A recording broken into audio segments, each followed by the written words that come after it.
दोस्तों, इस दुनिया में कोई भी किसी का अपना नहीं है। अगर आपको भी लगता है कि इस दुनिया में सब कोई अपना है, तो आप बिल्कुल गलत हो, क्योंकि जब आपको उन लोगों की जरूरत पड़ेगी तो कोई भी साथ नहीं देगा। ये एक कड़वा सच है। आप लोग इसे जितना जल्दी अपने दिमाग में बैठा लो, उतना ही आप लोग के लिए अच्छा होगा। तो चलिए दोस्तों, आज की इस बौद्ध कहानी के जरिए पता करते हैं कि सच में कोई भी अपना है भी या नहीं। आप लोग इस कहानी में हमारे साथ अंत तक बने रहे, क्योंकि आधा अधूरा ज्ञान विष के समान होता है। तो चलिए बिना समय बर्बाद किए कहानी को शुरू करते हैं। पर वीडियो में आगे बढ़ने से पहले, यदि आप भी भगवान गौतम बुद्ध के सच्चे भक्त हैं, तो इस वीडियो को लाइक करके कमेंट बॉक्स में नमो बुद्धाय जरूर लिख देना। और दोस्तों, यदि आपने अभी तक हमारे चैनल नरवाल मोटिवेशनल को सब्सक्राइब नहीं किया है, तो चैनल को भी सब्सक्राइब कर लेना, ताकि आने वाली वीडियो सबसे पहले आपको मिल पाए। तो चलिए आज की प्रेरणादायक बौद्ध कहानी को शुरू करते हैं। बहुत पुराने समय की बात है। एक गांव में एक दुखी परिवार रहता था। उस परिवार में 7 लड़के और एक लड़की थी। उन 8 के माता पिता जल्दी ही गुजर गए थे, तो बच्चों ने भी जल्दी ही अपनी अपनी जिम्मेदारियां समझ ली थी। शुरू में सबको गुजारा करने में काफी परेशानी हुई थी, लेकिन समय के चलते सब कुछ उन्हें आसान लगने लगा था। अब उन्होंने माँ बाप के बिना जीना सीख लिया था। वह 7 भाई और एक बहन इस गांव में बड़े प्यार से मिलजुल कर रहते थे। दिन निकलते ही 7 भाई शिकार के लिए निकल जाते और बहन सबके लिए खाना पकाती थी और घर के बाकी के दूसरे कामकाज करती थी। भाई जब जंगल से वापस आते तो साथ में बड़े बड़े जानवर, पक्षी आदि को मार कर लाते थे।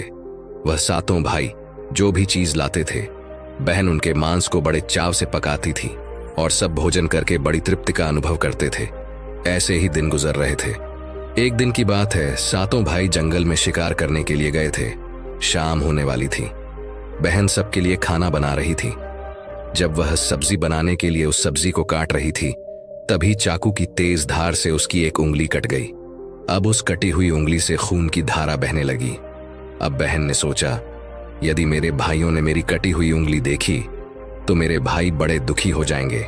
इसीलिए उसने यह सोचा कि अपने भाइयों को यह बात नहीं बतानी चाहिए और उनसे छिपा कर रखना।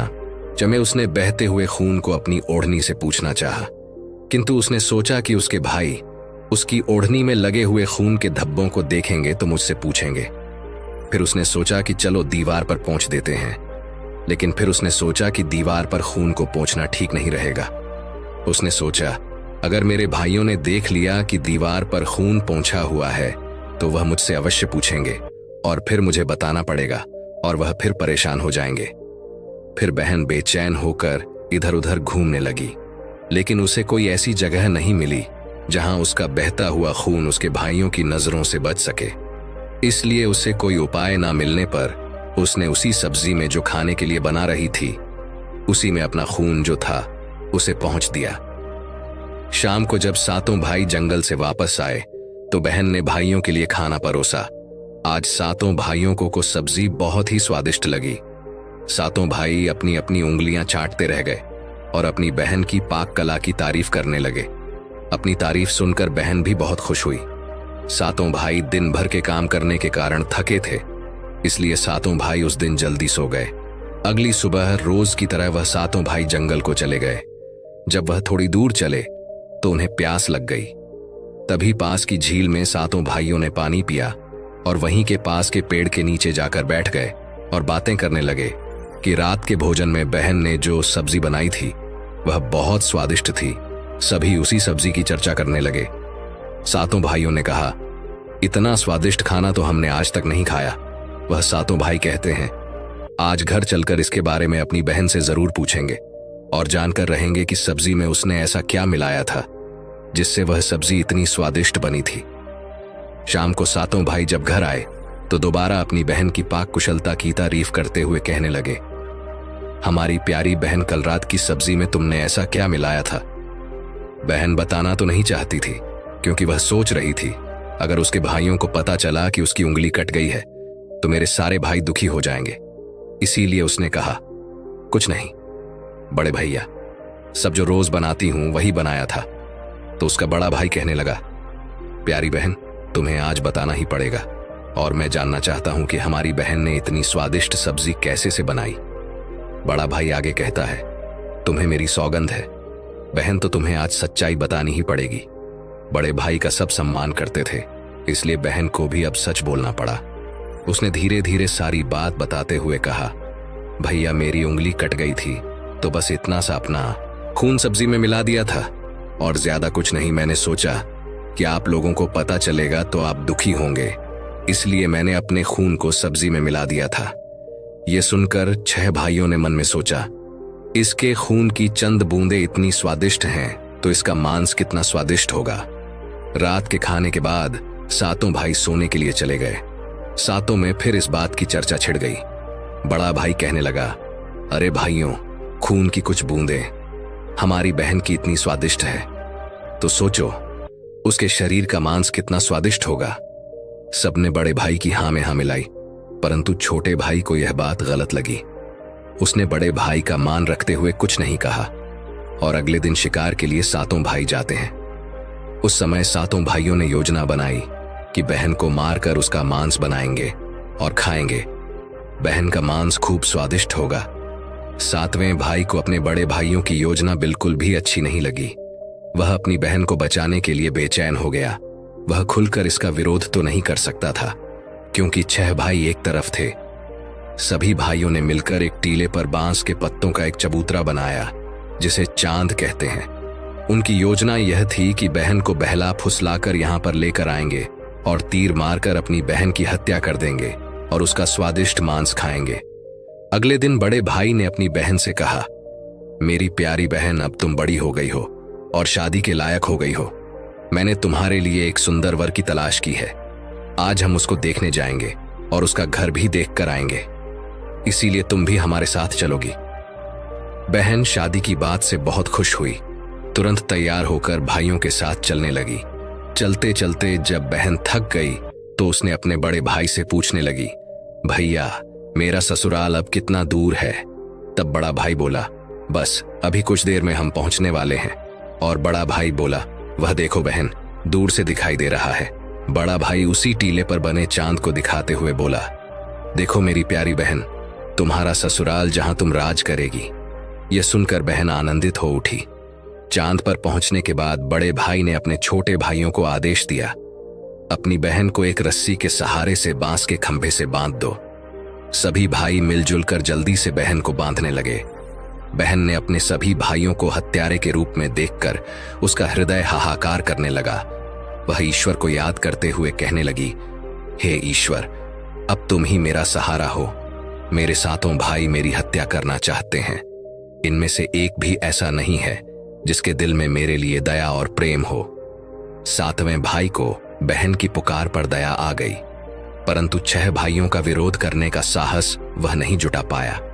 बहन को निर्ममता से बांधने के बाद बड़े भाई ने सबको बारी बारी से उस पर प्रहार करने का आदेश दिया। बड़ा भाई सबसे पहले हाथों में धनुष बाण लेकर जब अपनी बहन पर प्रहार करने को आगे बढ़ा, तब बहन भाई के सामने हाथ जोड़कर करुण स्वर में कहने लगी, मारो मारो भैया, छाती में लक्ष्य करके तुम्हारा तीर जंगल को जाएगा भैया। मारो मारो भैया। छाती में लक्ष्य करके भाई ने कठोरता दिखाते हुए तीर चलाया, परंतु उसका निशाना तो अचूक था, परंतु आज विफल हो गया। उसके बाद अब दूसरा भाई तीर मारने को तैयार हुआ। बहन ने उसके आगे भी हाथ जोड़कर वही करुण रूपी गीत गाया। उसका भी निशाना चूक गया। इसी तरह सभी भाइयों ने बारी बारी से बहन की छाती को लक्ष्य करके तीर मारने की कोशिश की, परंतु बहन हर बार यही दोहरा रही। 6 भाई लक्ष्य भेद करने में असफल रहे। अब 7वें भाई की बारी थी। उस 7वें भाई से 6 भाई कहने लगे, भाई पूरी ताकत से तीर चलाना और बहन को एक बार में मार देना। यदि तुम्हारा निशाना चूक गया तो तुम जिंदा नहीं बचोगे, हम सब तुम्हें मार देंगे। बहन ने छोटे भाई की जान बचाने के लिए अपनी जान न्यौछावर कर दी और अपने छोटे भाई को बचाने का निश्चय किया।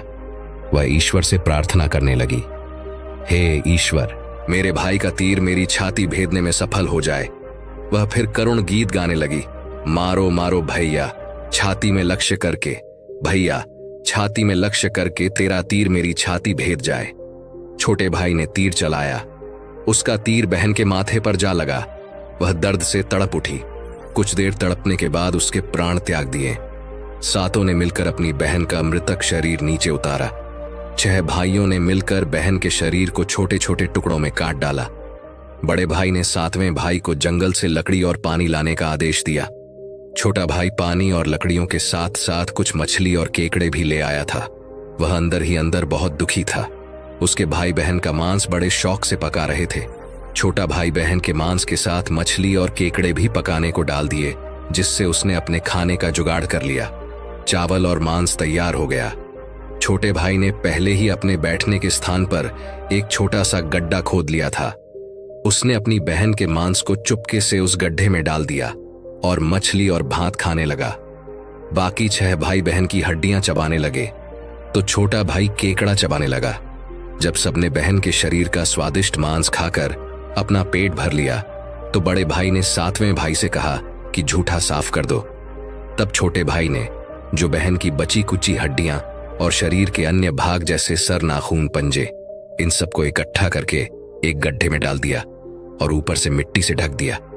कुछ समय बाद जहां पर बहन के मांस के टुकड़े डाले गए थे, उस स्थान पर बांस का एक पौधा उगाया था। धीरे धीरे वहां पर बांसों का झुंड बन गया।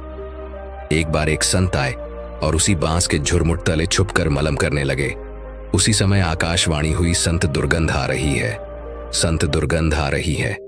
बार बार यह आकाशवाणी सुनने के बाद संत ने झटपट उस स्थान को साफ कर दिया। उस संत ने झुरमुट में से एक बांस को काट लिया और अपने साथ ले गए। उस बांस को काटकर संत ने एक बहुत ही सुंदर बांसुरी बनाई और उसे बजाकर दिन भर लोगों के घर जाकर भिक्षा मांगने लगे और बदले में खूब सारा उपदेश देने लगे। एक दिन की बात है, संत भिक्षा मांगने के लिए उसी गांव में चले गए जहां पर उस बहन के 7 भाई रहते थे। जैसे ही वह संत बड़े भाई के द्वार पर गए, जैसे ही संत ने बांसुरी बजाना शुरू किया, उसमें से आवाज आई, ही है दुश्मन, सबसे बड़ा नहीं, बाजो रे बांसुरी बड़े भाई के घर नहीं, बाजो रे बांसुरी बांसुरी। आगे बोली, दया प्रेम सब छोड़कर रिश्ते में यही दाग लगाया है, नहीं बाजो रे बांसुरी। इस तरह की करुण आवाज सुनकर बड़े भाई के पसीने छूटने लगे। उसने अपनी पत्नी से कहा कि इस योगी को तुरंत भिक्षा दो और यहां से विदा करो। उसकी पत्नी ने वही किया, योगी को तुरंत भिक्षा देकर विदा कर दिया। इसी तरह योगी बाबा बारी बारी से 6 भाइयों के द्वार पर गए। उनके घर जाते ही बांसुरी से स्वयं वही गीत बजने लगा। उन 6 भाइयों ने भी अपनी पत्नी को तुरंत ही कुछ भिक्षा देकर संत को विदा करने को कहा। उन 6 भाइयों के मन में डर समा गया कि कहीं अगर यह संत ज्यादा देर रुका तो पोल खुल जाएगी कि अपनी बहन की हत्या इन्होंने ही की है। अब अंतिम समय 7वें भाई के द्वार पर आया। जैसे ही वह योगी वहां पहुंचे, 7वां भाई अभी तक कुंवारा था और अकेले रहता था। जब योगी बाबा उसके द्वार पर उपस्थित हुए तो बांसुरी बोल उठी, बाजो रे बांसुरी मेरे सबसे छोटे भाई के घर। मेरे छोटे भाई ने मन की बात में छुपा कर रखी है, युग युग की। वह बांसुरी बोली, यही है मेरे सबसे प्यारे भाई का घर। योगी की बांसुरी से इतने प्यारे और दिलचस्प गीत बजते सुनकर छोटे भाई ने उन्हें सम्मान के साथ अपने घर में बैठने के लिए स्थान दिया और जलपान से उनका सत्कार किया। उसके बाद छोटे भाई ने बांसुरी के विषय में चर्चा की। योगी ने के जन्म की कहानी छोटे भाई को बताई कि कैसे उन्होंने बांस को काटकर बांसुरी बनाई है और कैसे आकाशवाणी हुई थी। छोटे भाई ने उस बांसुरी को योगी से मांगने की प्रार्थना की। योगी ने उस छोटे भाई को वह बांसुरी सौंप दी। योगी के चले जाने के बाद छोटे भाई ने बांसुरी को अपने बिस्तर के सिरहाने की तरफ साफ सुथरे स्थान पर धूप दीप जलाकर सम्मान के साथ रख दिया। कुछ दिनों के बाद छोटे भाई के घर में परिवर्तन दिखाई देने लगे। जब वह काम से घर लौटकर आता तो सारा घर साफ सुथरा होता था। जब रोज रोज यही बात दोहराने लगी तो छोटे भाई ने अपनी भाभियों के घर जाकर पूछा, भाभी, मेरी गैर हाजिरी में आप लोग मेरे घर की साफ सफाई करते हो क्या? सभी भाभियों ने जवाब दिया, हमें अपने घर के कामकाज से फुर्सत नहीं है, तुम्हारा घर कैसे साफ करेंगे? छोटे भाई ने निश्चय किया कि वह आज छुप कर देखेगा कि उसका घर कौन साफ करके जाता है। इसलिए छोटा भाई आज काम पर नहीं गया और वह घर के एक कोने में छुप गया। घर सुनसान होते ही जहां पर बांसुरी स्थापित की थी वहां से उसकी बहन की शक्ल की एक लड़की निकली और उसने घर का सारा काम किया और फिर उसी बांसुरी में समा गई। छोटे भाई ने यह सब देखा तो उसे अपनी आंखों पर विश्वास नहीं हुआ। फिर छोटे भाई ने यह बात अपनी बड़ी भाभी को बताई। बड़ी भाभी ने अपने छोटे देवर को समझाया कि जैसे ही लड़की बांसुरी से बाहर निकलेगी तुम उस बांसुरी को आग में डालकर जला देना और फिर उस पर तुलसी का जल छिड़क देना, फिर देखना क्या होता है। छोटे भाई ने बड़ी भाभी के कहे मुताबिक काम किया। उसने लड़की के निकलते ही बांसुरी को आग में डाल दिया और लड़की पर पवित्र तुलसी का जल छिड़काव किया।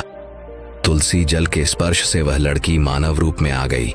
भाई ने देखा वह तो उसकी प्यारी बहन है। उसने अपनी बहन को गले से लगा लिया।